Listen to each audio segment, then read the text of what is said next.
नमस्कार दोस्तों। आज की तारीख है 1 अगस्त और द हिंदू के आर्टिकल्स जो यूपीएससी के पर्सपेक्टिव से इम्पॉर्टेंट आर्टिकल है उनको हम लोग डिस्कस करेंगे। तो आज एक आर्टिकल जो है वो सर्वे जो होते हैं, स्टैटिस्टिकल सर्वे, सांख्यिकी सर्वे जो किए जाते हैं मंत्रालयों के द्वारा भी होते हैं। बाकी जो है एक अलग से मंत्रालय भी बना हुआ है इसके लिए, सांख्यिकी मंत्रालय, वो भी सर्वे कराता है। तो ये सारे सर्वे जो है इनको लेकर के ऑथर ने कुछ चिंताएं जताई हैं कि इन सर्वे का जो डाटा है उसकी रिलायबिलिटी, क्वालिटी, क्रेडिबिलिटी, ये सारी चीज़ें जो हैं वो वास्तव में जस्टिफाई हो पा रही है, नहीं हो पा रही, या फिर इनकी वजह से कहीं पे प्रॉब्लम आ रही है। तो इस आर्टिकल को समझने से पहले, आर्टिकल में तो देखिए ज़्यादा पॉइंट्स ऐसे कुछ नहीं है, लेकिन एक बार आर्टिकल को बिना बेसिक के जब हम लोग पढ़ते हैं तो कई सारी चीज़ें छूट जाती हैं। तो बेसिक के साथ कवर करेंगे। और सर्वे का एरिया ऐसा है कि ये ऑलरेडी बहुत ज़्यादा कंफ्यूजिंग रहता है स्टूडेंट के लिए। तो सर्वे का सारा सिस्टम हम लोग जो है बेसिकली ब्रिटिश पीरियड से समझते हैं कि ब्रिटिश पीरियड से इंडिया में सर्वे जो है वो किस तरीके से शुरू होते हैं, और सर्वे के शुरू होने से लेकर के वर्तमान में भारत में जो सांख्यिकी मंत्रालय, सांख्यिकी आयोग का गठन तक किया गया है, तो सारा स्ट्रक्चर जो है वर्तमान समय में क्या है सर्वे कंडक्ट कराने के लिए, और किस तरीके से जो है सरकार को डाटा मिलता है पॉलिसीज़ बनाने के लिए। तो आइए स्टार्ट करते हैं। तो भारत में आप देखेंगे कि सर्वे की कहानी जो है वो 1767 से शुरू होती है, ईस्ट इंडिया कंपनी के कार्यकाल के दौरान। और 1767 में सबसे पहले जो है सर्वे ऑफ इंडिया की स्थापना की गई, और ये पहला एक तरीके से सर्वे कराने का प्रयास था ईस्ट इंडिया कंपनी के द्वारा। ये ध्यान रखिएगा कि भारत में ब्रिटिश क्राउन का शासन 1857 के बाद शुरू होता है। 1857 के पहले जो है ईस्ट इंडिया कंपनी के ही हाथों में शासन था। हालांकि 1833 में व्यापारिक एकाधिकार जो है समाप्त हो गया था ईस्ट इंडिया कंपनी का, बाकी और भी कंपनियां आ गई थी भारत में, लेकिन जो शासन की समाप्ति हुई है तो 1857 में ही समाप्त हुई। इसीलिए जो 1858 में अधिनियम आया था उसे बेहतर शासन का अधिनियम बोला जाता है ना। तो फिलहाल हम लोग बात करते हैं सर्वे की।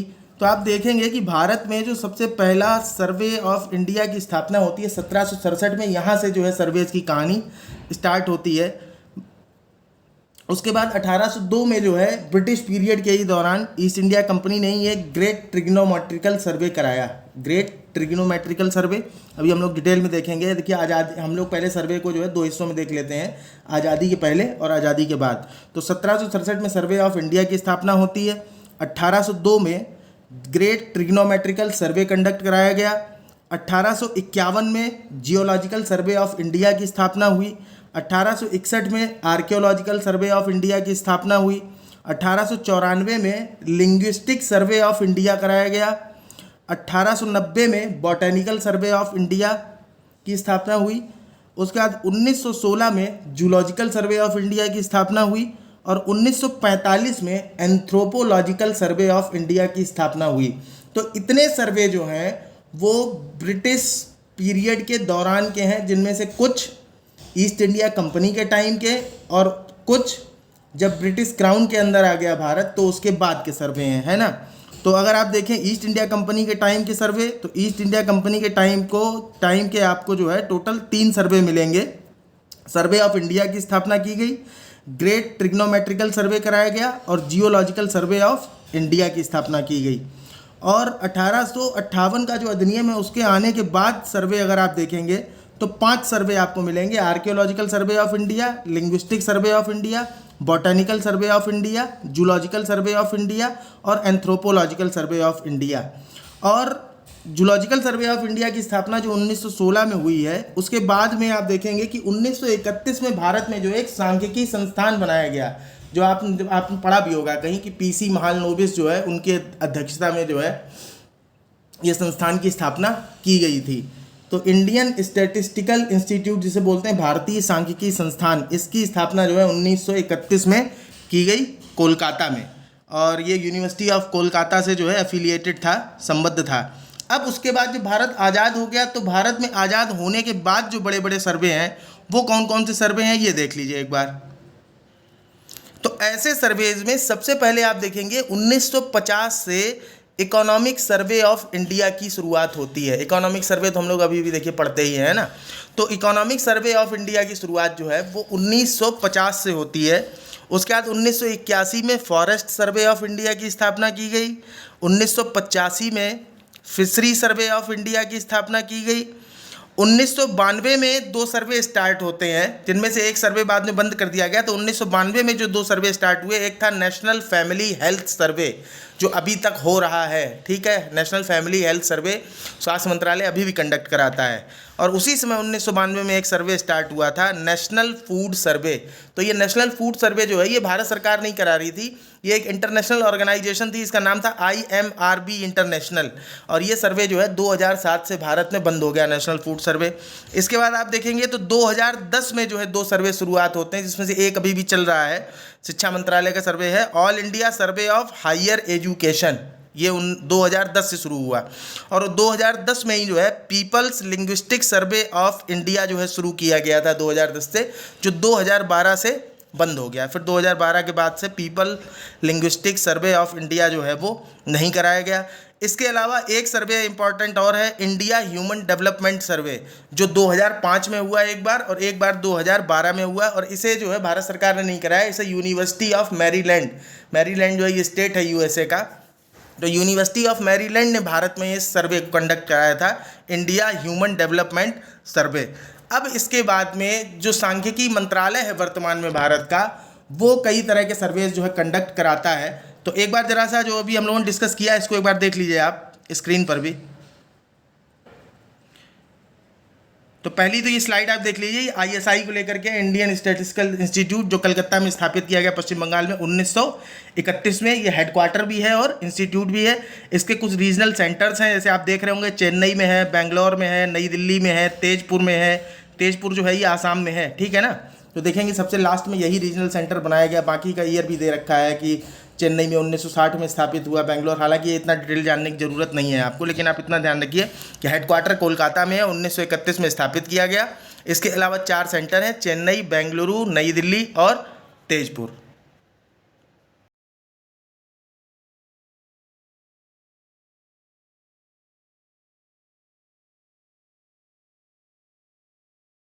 है ये, ठीक है। उसके बाद में जियोलॉजिकल सर्वे ऑफ इंडिया जो 1851 में स्थापित हुआ, मिनिस्ट्री ऑफ माइंस के अंदर है। आर्कियोलॉजिकल सर्वे ऑफ इंडिया जो मिनिस्ट्री ऑफ कल्चर के अंदर है, 1861 से स्थापित संस्था है। बॉटैनिकल सर्वे ऑफ इंडिया 1890 में स्थापित, ministry of environment, forest and climate change के अंदर है, पर्यावरण मंत्रालय के अंदर। जूलॉजिकल सर्वे ऑफ इंडिया जो है वो भी पर्यावरण मंत्रालय के अंदर है 1916 से। एंथ्रोपोलॉजिकल सर्वे ऑफ इंडिया जो 1945 में शुरू हुआ, मिनिस्ट्री ऑफ कल्चर के अंदर है। फॉरेस्ट सर्वे ऑफ इंडिया पर्यावरण मंत्रालय के अंदर है। और फिशरी सर्वे ऑफ इंडिया जो है वो agriculture and farmers welfare ministry के अंदर है, कृषि एवं किसान कल्याण मंत्रालय जो है इसके अंदर है, 1985 से शुरू कराया गया, ठीक है। तो ये आप दो सर्वे देख रहे होंगे, फॉरेस्ट सर्वे ऑफ इंडिया और फिशरी सर्वे ऑफ इंडिया। ये जो है ये काफ़ी बाद में भारत में संस्थाएं स्थापित की गई हैं। इसके अलावा अदर सर्वे जिनके बारे में हम लोगों ने बात की, एक बार देख लीजिए। ग्रेट ट्रिग्नोमेट्रिकल सर्वे 1802 से 1806 के बीच। Linguistic survey of India British Raj के दौरान 1894 से 1928 के बीच। इकोनॉमिक सर्वे ऑफ इंडिया 1950 से शुरू हुआ, अभी तक जो है होता आ रहा है मिनिस्ट्री ऑफ फाइनेंस के अंदर। नेशनल फैमिली हेल्थ सर्वे जो है वो स्वास्थ्य मंत्रालय जो है कराता है, 1992 से शुरू हुआ, अभी तक हो रहा है। All India survey of higher education 2010 से शुरू हुआ, अभी तक चल रहा है under ministry of education. National food survey जो है ये IMRB इंटरनेशनल द्वारा कराया जाता था, 1992 से 2007 तक हुआ, फिर जो है अब नहीं होता है, बंद हो गया है। इंडियन ह्यूमन डेवलपमेंट सर्वे 2005 और 2012 दो बार हुआ, यूनिवर्सिटी ऑफ मैरीलैंड ने कराया। और People's Linguistic survey of India जो है 2010 से 2012 तक रहा और इसे कराता था भाषा रिसर्च एंड पब्लिकेशन सेंटर, ठीक है। इसे भारत सरकार के किसी मंत्रालय ने कंडक्ट नहीं कराया, ये बात आप ध्यान रखिएगा। अब हम लोग आते हैं कि ministry of statistics and programme implementation जो कराती है सर्वे, इनके बारे में हम लोग थोड़ा सा जो है देखते हैं। इसके पहले हम लोग थोड़ा स्टैटिस्टिकल स्ट्रक्चर जो है भारत का आज़ादी के बाद कैसे डेवलप हुआ, इसको थोड़ा सा समझ लीजिए आप लोग एक बार। तो वर्तमान समय में भारत में जो भी सर्वे कंडक्ट कराए जा रहे हैं, जो भी सांख्यिकी नीतियों के निर्धारण के लिए कलेक्ट की जाती है, तो उन्हें कलेक्ट करने का काम और उनको जो है उन पर वर्क करने का काम, कोऑर्डिनेट करने का काम मुख्य रूप से 4 संस्थाएं हैं वही कर रही हैं, ठीक है। और वो 4 संस्थाओं में एक तो देखिए इंडियन स्टैटिस्टिकल इंस्टीट्यूट है, लेकिन ये जो है मिनिस्ट्री का जो नेशनल स्टैटिस्टिकल ऑफिस है उसके अंदर नहीं आता। अभी आप समझ जाएंगे सारी कहानी किस तरीके से आगे चल रहा है। अब आप इसको ज़रा समझिएगा कि सबसे पहले जो है भारत में CSI की स्थापना होती है 2 मई 1951 को, मीन्स सेंट्रल स्टैटिस्टिकल इंस्टीट्यूट की, भारतीय सांख्यिकी केंद्रीय सांख्यिकी संस्थान। ये ध्यान रखिएगा कि इंस्टीट्यूट वो ISI जो है इंडियन स्टैटिस्टिकल इंस्टीट्यूट था, ठीक है, वो भी भारतीय सांख्यिकी संस्थान था, और ये CSI जो है ये केंद्रीय सांख्यिकी संस्थान है। तो इसकी स्थापना 2 मई 1951 को पहली बार होती है। और ये ध्यान रखिएगा कि स्टार्टिंग में आज़ादी के बाद जो भी डाटा कलेक्शन को लेकर के काम होते थे वो जो कैबिनेट सेक्रेटरी का ऑफिस है, जो कैबिनेट सचिवालय है, कैबिनेट सचिवालय के साथ संबद्ध होकर ये सारे डाटा कलेक्शन ये काम किए जाते थे, ठीक है।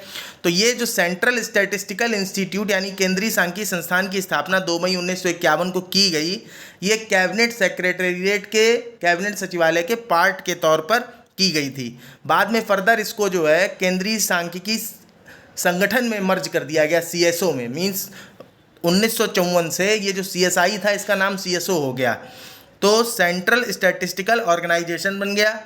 और उसके बाद क्या हुआ कि 1999 में भारत सरकार ने नया मंत्रालय बनाया।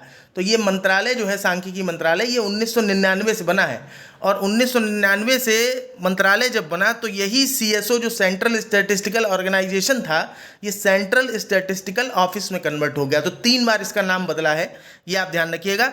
2 मई 1951 की इसकी स्थापना होती है as a part of cabinet secretariat. उसके बाद 1954 में ये ऑर्गेनाइजेशन CSO में मर्ज हो गया, और उसके बाद जो है 1999 में मंत्रालय के बनने के बाद ये सेंट्रल स्टैटिस्टिकल ऑफिस में कन्वर्ट हो गया। दूसरी संस्था जो आपको मिलेगी जो वास्तव में डाटा कलेक्ट करने का काम करती है, जिसके अंदर 4 डिवीज़न है, वो डाटा कलेक्शन, सैंपल सर्वे, इन सब का काम करते हैं, नाम है उसका NSSO, national sample survey organisation, ठीक है ना। तो ये नेशनल सैंपल सर्वे ऑर्गेनाइजेशन की स्थापना जो है ये 1950 में हुई थी, ठीक है, और ये भी जो है उस समय पार्ट ऑफ कैबिनेट सेक्रेटेरिएट के ही तौर पर स्थापित किया गया था इसको। इसके अलावा जब डाटा आया तो इस डाटा को एनालिसिस करने और प्रॉपर रखरखाव करने के लिए एक कंप्यूटर सेंटर की ज़रूरत पड़ी। देखिए 1950 के दौरान जो है कंप्यूटर टेक्नोलॉजी वगैरह इतनी डेवलप नहीं थी, लेकिन 1967 तक जो है कंप्यूटर टेक्नोलॉजी अच्छी खासी आ चुकी थी। तो 1967 में जो है भारत में एक कंप्यूटर सेंटर स्थापित किया गया, ठीक है। और ये जो कैबिनेट सेक्रेटेरिएट है इसके अंदर में डिपार्टमेंट स्टैटिक्स जो है, डिपार्टमेंट ऑफ स्टैटिस्टिक्स मीन्स सांख्यिकी विभाग अलग से था, ठीक। तो इस सांख्यिकी विभाग के अंदर ही जो है ये कंप्यूटर सेंटर स्थापित किया गया।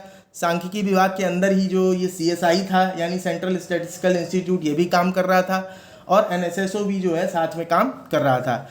और NSSO के वर्तमान में इस समय जो है 4 डिवीज़न है।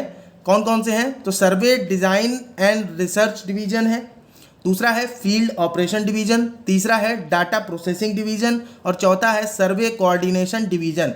हालांकि चारों के काम में आप बहुत ज़्यादा अंतर कर पाना थोड़ा मुश्किल है, क्योंकि काम इनके आपस में काफ़ी उलझे हुए हैं। तो कुल मिला के आप ये समझ सकते हैं कि डाटा कलेक्शन, सैंपल सर्वेइंग सारा करने का काम जो है वो NSSO अपनी इन्हीं 4 डिवीज़न के थ्रू करता है, ठीक है। शॉर्टकट में आप कह सकते हैं इनके 4 डिवीज़न को SDRD, FOD, DPD, SCD। तो इस तरीके से NSSO के 4 डिवीज़न हो गए। इसके अलावा 1931 में जो ISI बना था, इंडियन स्टैटिस्टिकल इंस्टीट्यूट, इसके बारे में हम लोग पहले ही डिस्कस कर चुके हैं। इसके बारे में एक बात और जान लीजिए कि 1959 में इसे जो है इंस्टीट्यूट ऑफ नेशनल इंपॉर्टेंस का दर्जा दिया गया था। तो 1999 के पहले भारत में जो डाटा कलेक्शन और सैंपल सर्वेस का काम था वो इस तरीके से इन संस्थाओं के द्वारा चल रहा था। 1954 में जो बना था CSO, सेंट्रल स्टैटिस्टिकल ऑर्गेनाइजेशन, वो NSSO 1950 में जो बना था, और 1967 का कंप्यूटर सेंटर, ये सब मिल करके अंडर द कैबिनेट सेक्रेटेरिएट अपना काम जो है वो कर रहे थे अपने अपने डिपार्टमेंट के अंदर। उसके बाद 1999 में क्या होता है कि 1999 में भारत सरकार ने जो डिपार्टमेंट ऑफ स्टैटिस्टिक्स था और डिपार्टमेंट ऑफ प्रोग्राम इम्प्लीमेंटेशन था, इन दोनों ही डिपार्टमेंट को मिला करके एक मंत्रालय के रूप में गठित कर दिया। और ये नया मंत्रालय आ गया ministry of statistics and programme implementation. दोनों विभागों को मिला करके 1999 में इस मंत्रालय का गठन कर दिया गया। साथ ही में वर्ष 2000 में एक रंगराजन कमीशन या रंगराजन कमेटी का गठन किया गया, जिसने 2001 में अपनी रिपोर्ट दी, ठीक है, कि आगे कैसे जो है काम कर सकता है सांख्यिकी मंत्रालय। तो इसके कमेटी जो थी रंगराजन कमेटी, इस रंगराजन कमेटी की रिपोर्ट के आधार पर सरकार ने 2006 में नेशनल स्टैटिस्टिकल डिवीज़न जो है उसका नेशनल स्टैटिस्टिकल कमीशन जो है यानी राष्ट्रीय सांख्यिकी आयोग, इसका गठन होता है 2006 में। ये किसी एक्ट के थ्रू नहीं बना है, सिंपल एक सरकार के रेजोल्यूशन के थ्रू जो है रंगराजन कमेटी की सिफारिश पर राष्ट्रीय सांख्यिकी आयोग का गठन कर दिया गया। इसके अलावा जब मंत्रालय बना 1999 में, तो उस मंत्रालय के अंदर आप देखिए क्या स्ट्रक्चर बना कि अभी तक जो संस्थाएं जैसे CSO अलग काम कर रहा था, NSO अलग काम कर रहा था और कंप्यूटर सेंटर जो है वो अलग काम कर रहा था। तीनों अपने अपने डिपार्टमेंट के अंदर जो है अलग अलग काम कर रहे थे। तो जब मंत्रालय बनाया गया तो ये तीनों मर्ज करके एक नया बना दिया गया NSO, नेशनल स्टैटिस्टिकल ऑफिस।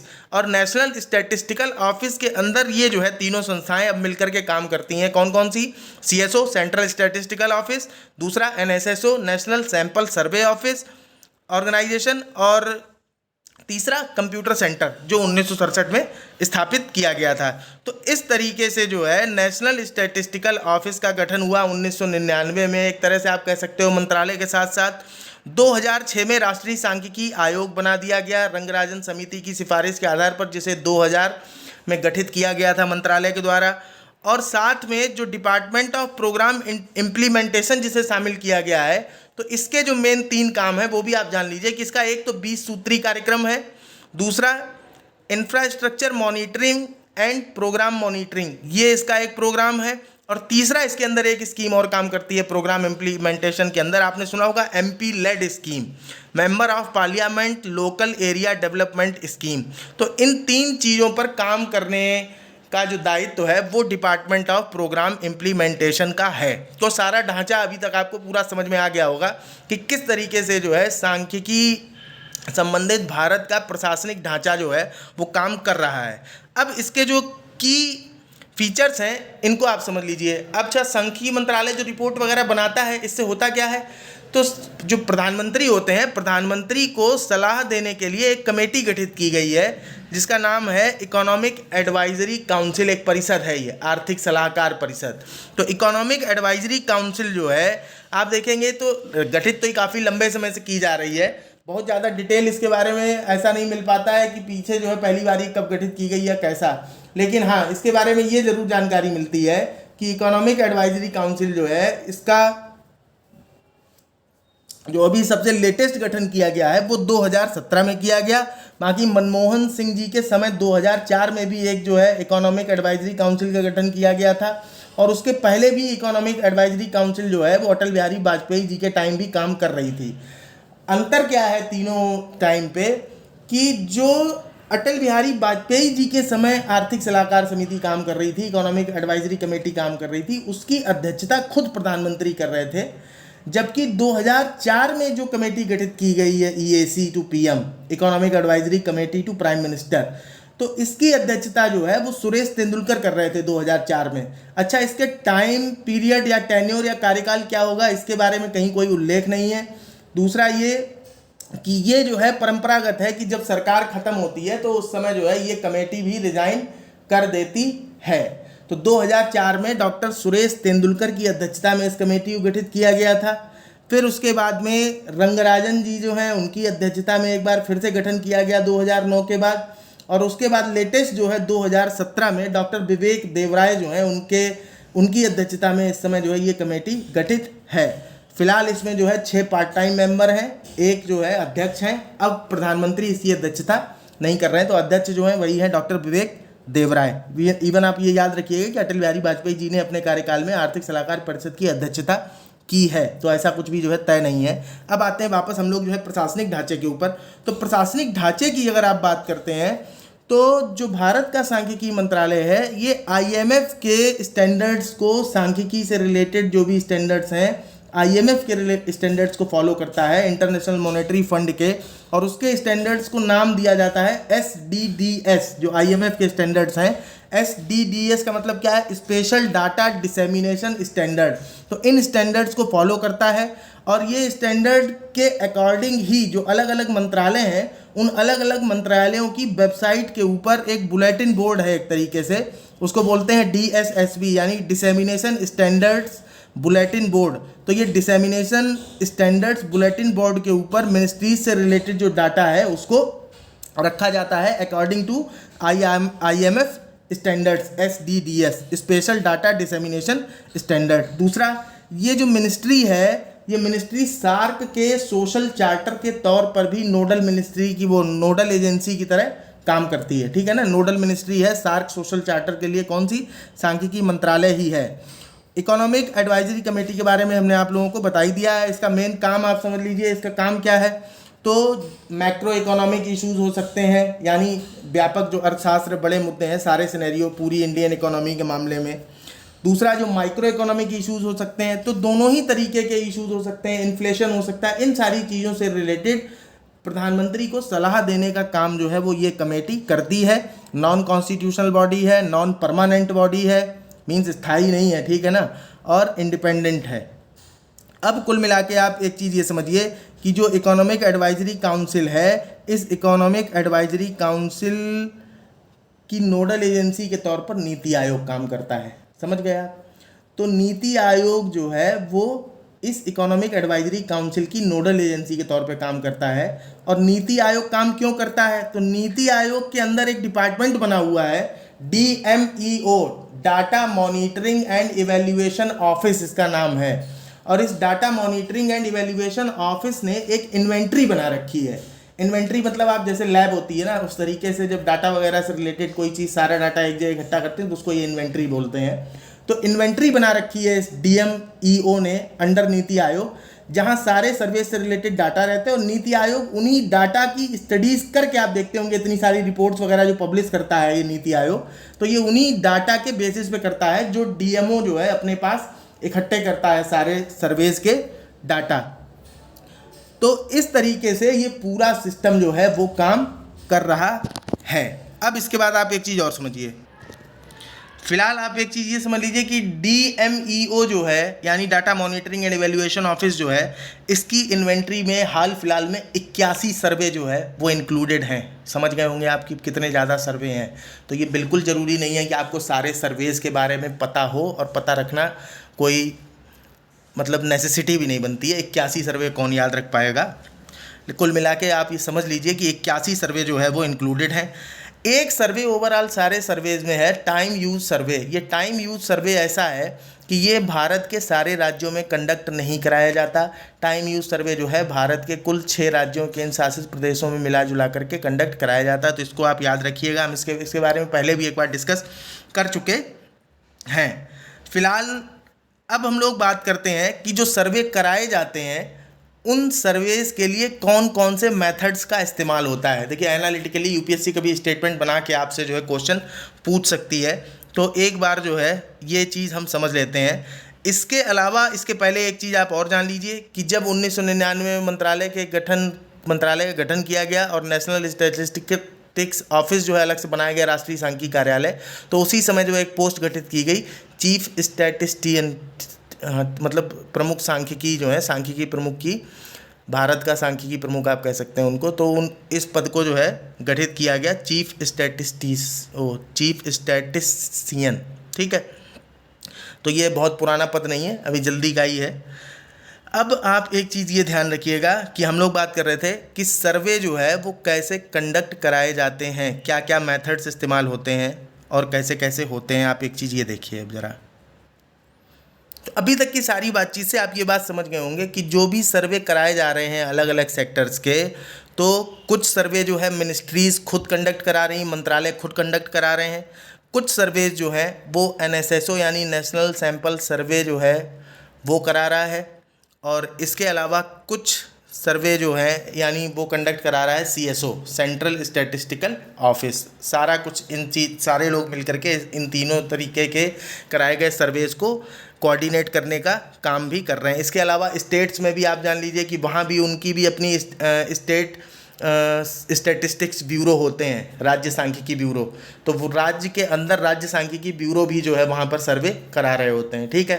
तो इस तरीके से जो है इतने 2 लेवल पर तो मेनली सर्वे कराई जा रहे हैं। केंद्र के स्तर पे आप देख ही रहे होंगे, मंत्रालय अपने खुद के सर्वे करा रहे हैं, बाकी जो सांख्यिकी कार्यालय है भारत का वो अपने लेवल पे अलग सर्वे करा रहा है। राज्य जो है अपने यहाँ के ब्यूरोज़ के थ्रू जो है अलग सर्वे करा रहे हैं, ठीक है। अब कुल मिला के आप ये समझिए कि ये सारे सर्वे जो कराए जा रहे हैं तो ये सैंपल बेस्ड सर्वे होते हैं, पहली चीज़। और सैंपल का मतलब आप एक चीज़ समझ लीजिए कि सैंपल जो है, अभी देखिए मेथड में भी जो है सैंपल वर्ड यूज़ होगा और नॉर्मली जो ओवरऑल सर्वे है इनके बारे में भी सैंपल शब्द यूज होगा। तो सैंपल का अगर पूरे सांख्यिकी के संदर्भ में आप समझने की कोशिश करें तो सैंपल का मतलब जो है एक तरीके से आप पार्ट ऑफ पॉपुलेशन ले सकते हो या फिर पूरी पॉपुलेशन जो है ले सकते हो सैंपल के तौर पे। मेथड्स की अगर बात करें तो सर्वे जो है 2 मेथड्स पे कंडक्ट कराए जाते हैं। एक मेथड होता है सेंसस मेथड, एक होता है सैम्पलिंग मेथड, ठीक है। फिर से रिपीट कर देता हूँ, 2 तरीके से सर्वेज जो है 2 मेथड से कंडक्ट कराए जाते हैं, सेंसस मेथड के थ्रू, दूसरा सैम्पलिंग मेथड के थ्रू। दोनों में क्या अंतर है? सेंसस मेथड जो है तो सेंसस मेथड के अंदर जो भी आइटम रिलेटेड होते हैं पॉपुलेशन से रिलेटेड ऑल आइटम्स, इन सारे आइटम्स को इंक्लूड करके, क्योंकि अगर हम जो है सर्वे कोई ऐसा करा रहे हैं जिसमें डाइवर्सिफाइड आइटम्स हैं, बहुत सारे आइटम्स, जैसे मान लीजिए केवल खाने से रिलेटेड कोई सर्वे कराया तो खाने के अंदर तो जो है बहुत सारी चीज़ें आ जाती हैं।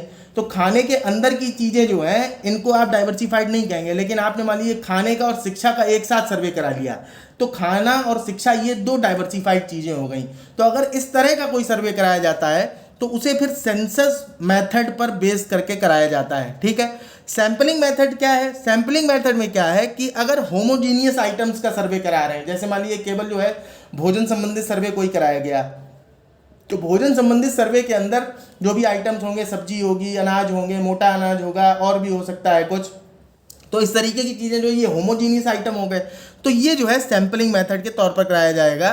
तो इस सैम्पलिंग मेथड में क्या होगा कि कुछ आइटम्स जो हैं वो इसमें से मेन आइटम्स ले लिए जाएंगे सर्वे कंडक्ट कराने के लिए। तो इस तरीके से आप समझ गए कि मेथड जो है 2 है सर्वे कंडक्ट कराने के, सेंसस बेस्ड मेथड है और सैम्पलिंग मेथड है। ये 2 मेथड हो गए। इसके अलावा आप देखेंगे कि डाटा जो है वो कैसे कलेक्ट किया जाता है। तो डाटा 2 तरह का होता है सर्वेज में जिन्हें कलेक्ट किया जाता है। वो डाटा क्या है? एक डाटा होता है क्रॉस सेक्शनल डाटा और दूसरा डाटा होता है टाइम सीरीज डाटा, ठीक है। तो क्रॉस सेक्शनल डाटा क्या है कि कई सारे सेक्टर्स का किसी एक पॉइंट ऑफ टाइम पे आपने डाटा इकट्ठा कर लिया, उसको कहते हैं क्रॉस सेक्शनल डाटा, ठीक है। टाइम सीरीज डाटा क्या है कि किसी एक सेक्टर का कई एक्सटेंडेड टाइम पीरियड में, ओवर एक्सटेंडेड टाइम पीरियड आपने जो है कई सारे पॉइंट ऑफ टाइम पर एक ही चीज़ के बारे में कई सारा डाटा जो है कलेक्ट किया, उसको कहते हैं टाइम सीरीज डाटा, ठीक है। तो सर्वेज के डाटा का जो क्लासिफिकेशन है वो 2 तरीके से होता है। एक तो क्रॉस सेक्शनल डाटा बेस्ड सर्वे होते हैं और दूसरा जो है पैनल सर्वे बोला जाता है उनको। तो पैनल सर्वे के अंदर क्या होता है कि क्रॉस सेक्शनल डाटा और टाइम सीरीज डाटा, इन दोनों डाटा को कंक्लूड करके जो है वो सर्वे बनाया जाता है। मींस सारा क्रॉस सेक्शनल डाटा मतलब कई सारे सेक्टर्स भी इंक्लूड होंगे और टाइम सीरीज डाटा उन सारे सेक्टर्स से रिलेटेड जो भी पैरामीटर्स या इंडिकेटर्स लिए गए हैं जिनका डाटा कलेक्ट किया जा रहा है, उन सबके अलग अलग टाइम पॉइंट ऑफ टाइम पर जो है डाटा कलेक्ट किए जाते हैं। तो उसको कहते हैं पैनल सर्वे, जिसमें क्रॉस सेक्शनल डाटा और टाइम सीरीज डाटा दोनों को मिला करके जो है सर्वे बनाया जाता है। तो जो भी सर्वे आपको मिलेंगे मेनली क्रॉस सेक्शनल डाटा पे बेस्ड होंगे या फिर जो है पैनल सर्वेज पर बेस्ड होंगे। मेथड के नाम पर census method, sampling method, data के नाम पर cross sectional data, time series data या फिर दोनों को मिला करके पैनल सर्वे बोला जाता है। तो ये सारी चीज़ें ध्यान रखिएगा। एरिया वाइज अगर आप देखें तो रूरल सर्वे हो सकता है, अर्बन सर्वे हो सकता है और दोनों को मिला करके कुल मिला करके नेशनल सर्वे हो सकता है। तो इस तरीके से जो सर्वे कराए जाते हैं, इतनी कैटेगरीज हैं सर्वे की। और लास्ट में फाइनली आप देखिए कि सारे सर्वे जो है वो ओपन डोमेन में सबके लिए अवेलेबल नहीं होते हैं, पहली बात, ठीक है। तो कुछ जो है उनकी इंफॉर्मेशन केवल सरकार अपने तक ही रखती है, पब्लिक डोमेन में जारी नहीं करती है, तो वो अनअवेलेबल सर्वे हो गए, ठीक। कुछ सर्वे ऐसे हैं जिनको अगर आदमी पैसा दे तो पैसा देने के बाद उनकी इन्फॉर्मेशन को एक्सेस कर सकता है, तो वो पेड सर्वे हो गए, पेड एक्सेस सर्वे हैं, ठीक है। और इसके अलावा कुछ सर्वे ऐसे होते हैं जो पब्लिक डोमेन में जिनका डाटा रखा जाता है और उन्हें कोई भी जो है एक्सेस कर सकता है। तो एक्सेस के बेस पर जो है ये 3 तरीके के सर्वे हो गए। तो सारे सर्वे तो देखिए इंपॉर्टेंट नहीं, लेकिन हम लोग ये देख लेते हैं कि वो कौन से सर्वे हैं जो पब्लिक डोमेन में अवेलेबल नहीं कराए जाते हैं। तो जो पब्लिक डोमेन में अवेलेबल नहीं कराए जाते हैं उनको देख लीजिए, और जो पेड हैं उनको देख लीजिए एक बार।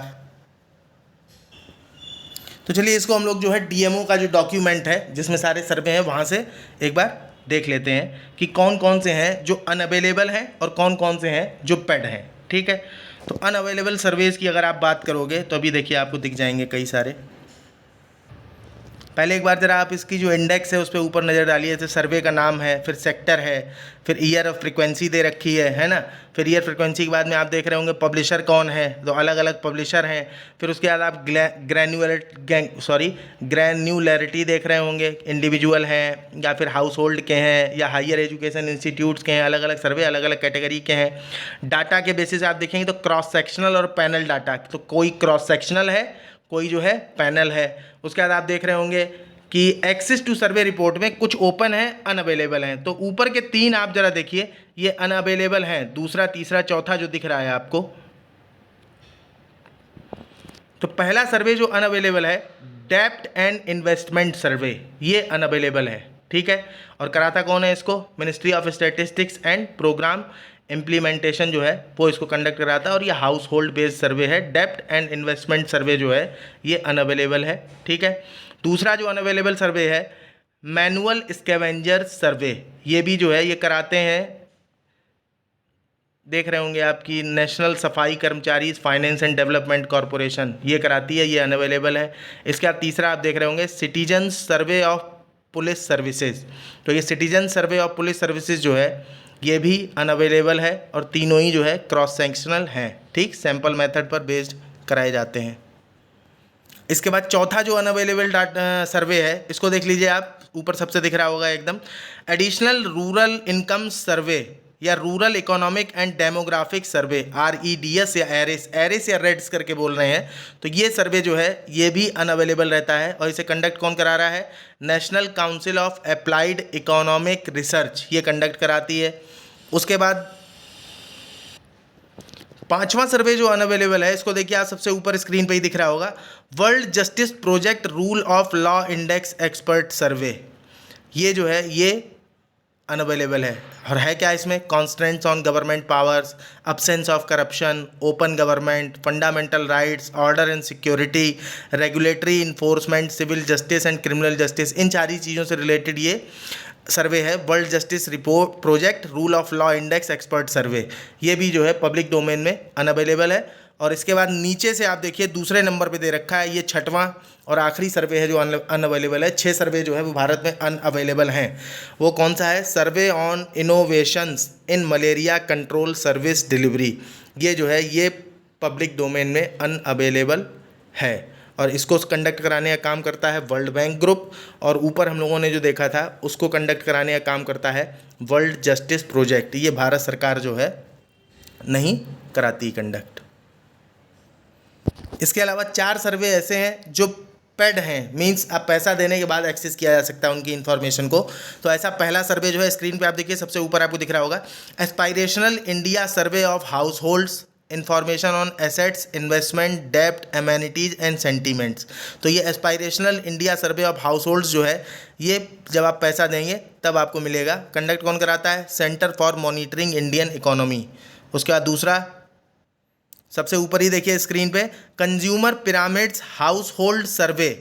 तो कंज्यूमर पिरामिड्स हाउस होल्ड सर्वे जो है ये भी पेड जो है एक्सेस मिलता है इसका। इसमें monthly expenses, weekly expenses, adjusted monthly expenses क्या हैं जनता के, तो इससे रिलेटेड डाटा होता है। तो ये जो है दूसरा सर्वे जो पेड एक्सेस है इसका। तीसरा सर्वे जो है वो ये सबसे स्क्रीन पे ऊपर देखिए आप, consumer pyramids household survey, member and household survey, ये भी जो है इसका भी पेड एक्सेस है। ब्रैकेट में आप नाम तो देखिए दोनों का एक जैसा है, दूसरे और तीसरे का, लेकिन अंदर जो ब्रैकेट में दे रखा है डाटा ये अलग है। इसमें मेंबर एंड हाउस होल्ड सर्वे को लेकर के है। तो तीसरा सर्वे जो, और सबसे ऊपर देखिए चौथा सर्वे जो पेड एक्सेस है, पीपल ऑफ इंडिया, जिसमें क्या क्या मिलेगा, information on identity, employment, time use and health, ये भी जो है पेड एक्सेस मिलता है इसका, ठीक है। तो इस तरह से जो है 4 सर्वे थे जिनका पेड एक्सेस है, और 6 सर्वे थे ऐसे जिनका जो है एक्सेस है ही नहीं, अनअवेलेबल है पब्लिक डोमेन में, और बाकी के सर्वे जो हैं उनको जो है एक्सेस कर सकते हैं। इसको आपको भी ऑनलाइन वगैरह जाके देख भी सकते हैं कौन कौन से सर्वे हैं, हालांकि बहुत सारे हैं, उतना ध्यान देने की ज़रूरत नहीं है। ये बता इसलिए रहे हैं ताकि अगर मान लीजिए मेंस में आंसर राइटिंग वगैरह करनी हो, प्लस प्री में क्वेश्चन कई बार ऐसे उलझे आ जाते हैं कि जिनके बारे में ज़्यादा जानकारी नहीं रहती है। तो अब अगर मान लीजिए स्टैटिस्टिक्स डिपार्टमेंट से किसी भी तरीके का क्वेश्चन आता है प्रीलिम्स में, तो किसी भी तरह से गलत होने के चांसेस नहीं रहेंगे। अब इसके बाद आप देख लिए कि ministry of statistics and programme implementation जो है वो कौन कौन से सर्वे जो है कंडक्ट कराती है। तो कुछ मेन सर्वे केवल आप देख लीजिए, ठीक है, कराती तो कई सारे हैं। तो नेशनल अकाउंट स्टैटिस्टिक्स, ये जो है सांख्यिकी मंत्रालय ही डाटा देता है। इसके बाद annual and quarterly national account statistics, तो ये एनुअल भी आता है, क्वार्टरली भी आता है, ये ध्यान रखिएगा। इसके बाद इंडस्ट्रियल स्टैटिस्टिक्स है, यानी औद्योगिक सांख्यिकी, ये भी यही मंत्रालय ही देता है। इसके अलावा monthly index of industrial production, जिसको आईआईपी बोलते हैं, जो मंथली बेसिस पे आती है। इसके अलावा एनुअल सर्वे ऑफ इंडस्ट्रीज़, ये भी जो है यही मंत्रालय कराता है, सांख्यिकी मंत्रालय। अभी ऑथर ने जो बात की है तो यही एनुअल सर्वे ऑफ इंडस्ट्रीज़ और कॉरपोरेट मिनिस्ट्री जो है, उन दोनों का दिया हुआ डाटा जो कि जीडीपी कैलकुलेशन में बहुत ज़्यादा इंपॉर्टेंट होता है, और दोनों ही डाटाज में जो है बहुत बड़ा अंतर आ रहा है।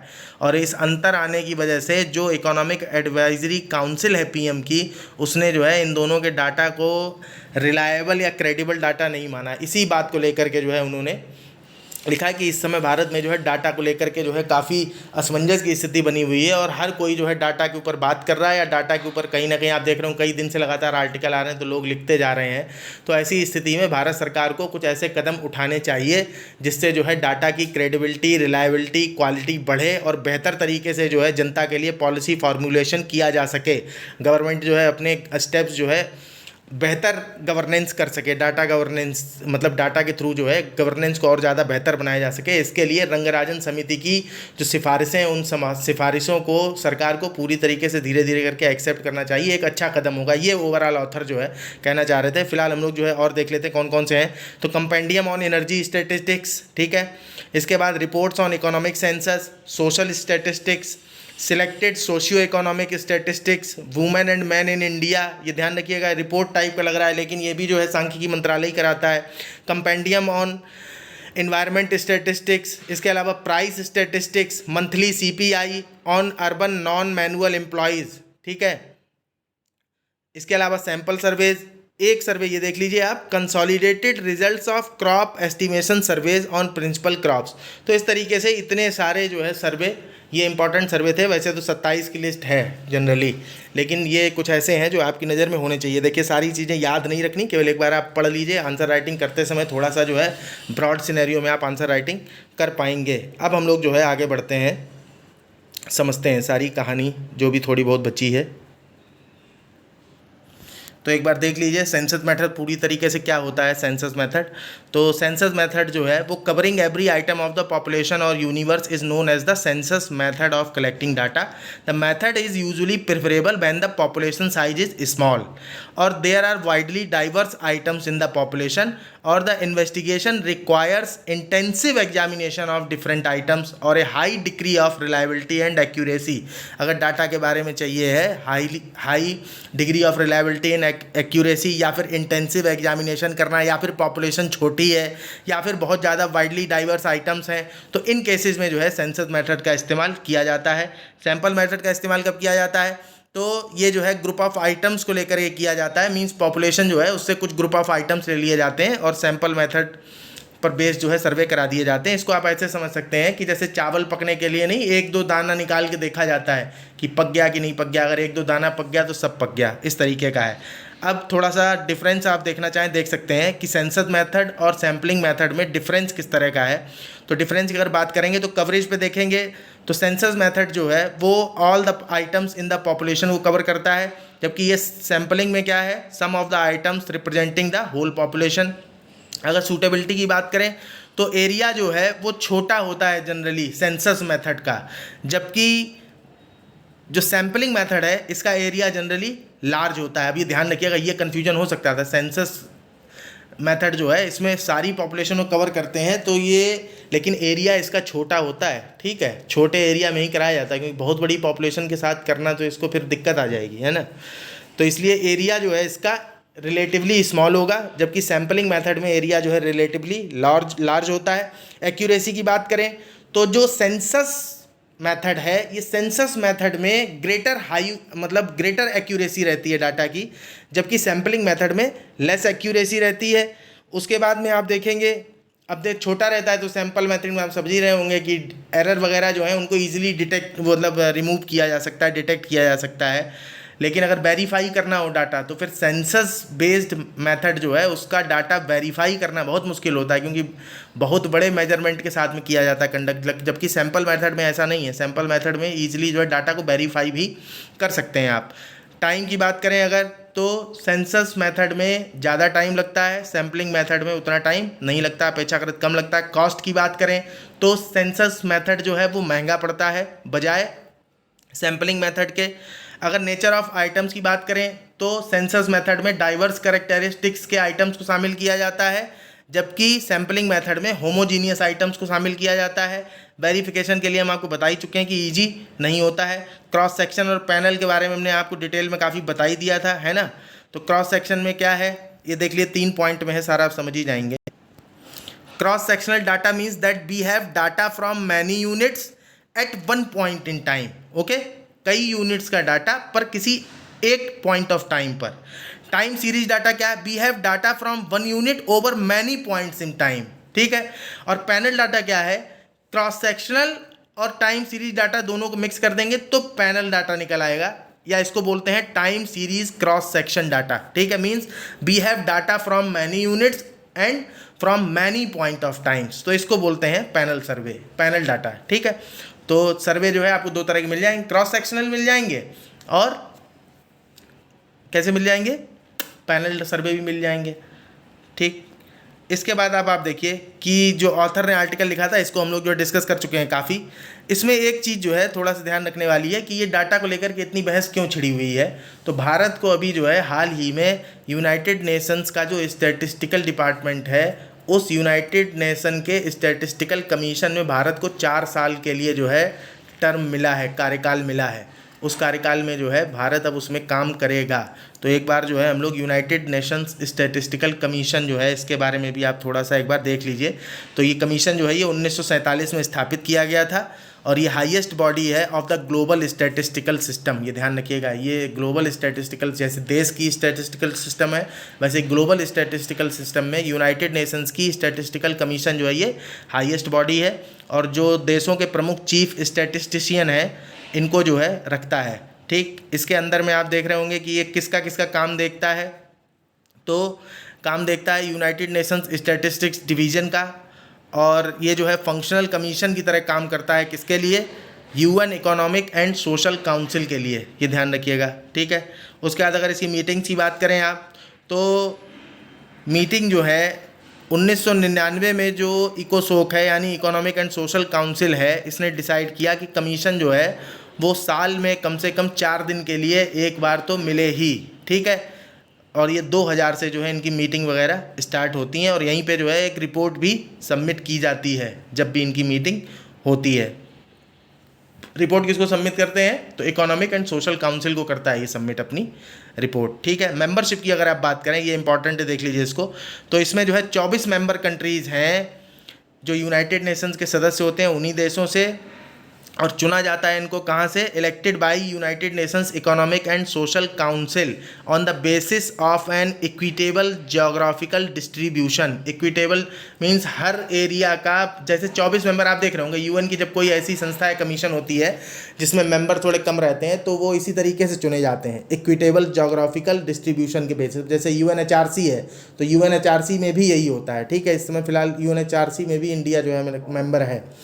तो क्या क्या इनका रिप्रेजेंटेशन है, तो अफ्रीकन स्टेट्स में से 5 सदस्य रहते हैं, एशिया पैसिफिक स्टेट्स में से 4 सदस्य रहते हैं, ईस्टर्न यूरोपियन स्टेट से 4 सदस्य रहते हैं, लैटिन अमेरिकन और कैरिबियन स्टेट से 4 सदस्य रहते हैं, और वेस्टर्न यूरोपियन और अदर स्टेट्स जो बसते हैं उनसे 7 सदस्य रहते हैं। और जो कार्यकाल है किसी एक देश का इस कमीशन के अंदर, तो वो 4 साल का होता है। तो भारत अभी जो है इसी साल से 4 साल के लिए चुना गया। इसके अलावा एक ब्यूरो भी इसके अंदर काम करता है। तो वो ब्यूरो जो है उसमें क्या है, एक चेयरमैन और 3 वाइस चेयरमैन होते हैं, ठीक है। और ये कमीशन जो है इसका काम क्या है, यही कोऑर्डिनेट करना है इसके जो भी वर्क है यूनाइटेड नेशंस स्टैटिस्टिकल कमीशन का, इसके साथ में कोऑर्डिनेट करना और जो मतलब अगला सेशन आ रहा है उससे रिलेटेड कामकाज के बारे में सोचना, यही सारी चीज़ें जो है। बाकी ऐसा और कुछ इम्पोर्टेंट नहीं है। आर्टिकल देख लीजिए, हालांकि डिस्कस कर चुके हैं हम लोग। तो आर्टिकल जो यही कह रहा था कि सेंटर और स्टेट्स के बेस पे दोनों ही जगह पे जो डाटा कलेक्ट किया जा रहा है, 1970 के दशक तक जो है भारत का जो डाटा सिस्टम था, इतना बेटर डाटा सिस्टम दुनिया में शायद ही किसी देश का रहा होगा। लेकिन अब इस समय जो डाटा की स्थिति पहुंच गई है, ये बहस का कारण बन गया है। और सबसे पहला पॉइंट जो है वो निकल के आता है जिसकी वजह से पुनरीक्षण करने की ज़रूरत है इस पूरे सिस्टम का। तो पहला है quality and credibility of data, जिसके बारे में हम लोग बात कर चुके हैं। दूसरा है कि मल्टीपल एजेंसीज जो है वो डाटा प्रोवाइड कराती हैं। जैसे जो MCA 21 पोर्टल है कॉर्पोरेट मिनिस्ट्री का, उसमें जो है 800 से 900 कंपनियां हर साल रजिस्टर हो रही हैं और GDP के कैलकुलेशन में उस डाटा का इस्तेमाल किया जाता है। साथ ही साथ में जो एनुअल सर्वेज ऑफ इंडस्ट्रीज है, जिसे सांख्यिकी मंत्रालय कंडक्ट कराता है, तो एनुअल सर्वेज ऑफ इंडस्ट्रीज़ के डाटा में और MCA 21 पोर्टल के डाटा में जो है वो मतलब तारतम्यता नहीं मिल रही है, अलग अलग तरह का डाटा है दोनों में। दूसरा ये कहते हैं कि MCA 21 पोर्टल पर कई सारी कंपनी जो रजिस्टर होती हैं उनमें से कुछ सेल कंपनीज भी हो सकती हैं। तो ये जो है एक बड़ा इशू के रूप में उभर के आ रहा है। तो इससे क्या है कि जो competence and ability of the system है, जो प्रतिस्पर्धात्मकता और योग्यता है इस तंत्र की, वो इस समय प्रभावित हुई है। और इसको जो सुनिश्चित करने के लिए सरकार को क्या करना चाहिए, तो रंगराजन कमीशन की जो सिफारिशें थीं, उन रंगराजन कमीशन की सिफारिशों पर जो है ध्यान देना चाहिए।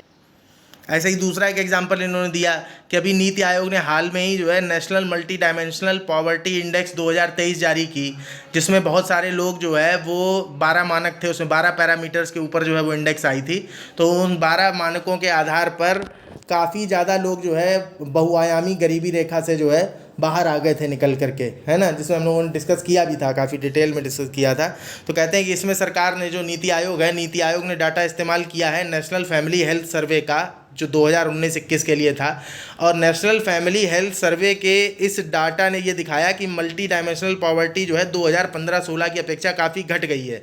हालांकि नेशनल फैमिली हेल्थ सर्वे की जो मेथड है वो काफ़ी रोबस्ट है, काफ़ी मजबूत है, व्यापक है, लेकिन फिर भी इसमें जो है ज़रूरत है चेक करने की, क्योंकि ये सर्वे जो है 6 लाख हाउस होल्ड के ऊपर डिपेंडेड है, जबकि भारत में कहते हैं कि 30 करोड़ परिवार रहते हैं, 6 लाख परिवार नहीं रहते हैं। तो इसलिए केवल इस नेशनल फैमिली हेल्थ सर्वे के बेस पर ये कह देना कि पूरे भारत में बहुआयामी गरीबी कम हो गई है, ये एक तरह से राइटर जो है ठीक नहीं मानते हैं। कुल मिला के ये कहते हैं कि going back to the Rangarajan committee report and taking stock of what has been done could be a good starting point. तो कहते हैं कि रंगराजन समिति की रिपोर्ट जो है 2001 की, उस पर दोबारा से ध्यान दें, उसमें देखें कि कौन कौन सी चीज़ें ऐसी हैं कि जहाँ से फिर से जो है शुरू किया जा सकता है, ताकि ये तंत्र जो है इसकी क्रेडिबिलिटी, रिलायबिलिटी, डाटा की क्वालिटी, पॉलिसी फॉर्मुलेशन, सारी चीज़ों को और बेहतर बनाया जा सके। तो चलिए, ये स्टैटिस्टिकल सिस्टम को हमने आपको पूरा समझा दिया है। अगर आपका कोई सुझाव है, सुधार चाहते हैं, तो आप कमेंट बॉक्स में कमेंट दे सकते हैं। और अगर आपके लिए उपयोगी है चैनल, तो आप चैनल को सब्सक्राइब भी कर सकते हैं, अपने दोस्तों को भी रिकमेंड कर सकते हैं। देखिए, थोड़ा सा क्या है कि एडिटोरियल बिना बेसिक के डिस्कस करने में फिर जो है वो बनती नहीं है बात, क्योंकि एग्ज़ाम के पर्सपेक्टिव से फिर सारी चीज़ें कवर नहीं हो पाती। ऐसे आप जो है कहाँ तक तोड़ के एडिटोरियल्स देखोगे। अब एक बार आपने देख लिया, आप डाटा से रिलेटेड जो भी एडिटोरियल आएंगे बहुत ईजिली आप लगातार समझते चले जाओगे। इवन आप खुद से भी अगर पढ़ते हो तो तुरंत समझ जाओगे। चलिए ठीक है, अभी बचे हुए और भी जो है 2 आर्टिकल हैं, तो उनको हम लोग जो है अभी अपने अगले वीडियो में डिस्कस करेंगे। नमस्कार, धन्यवाद।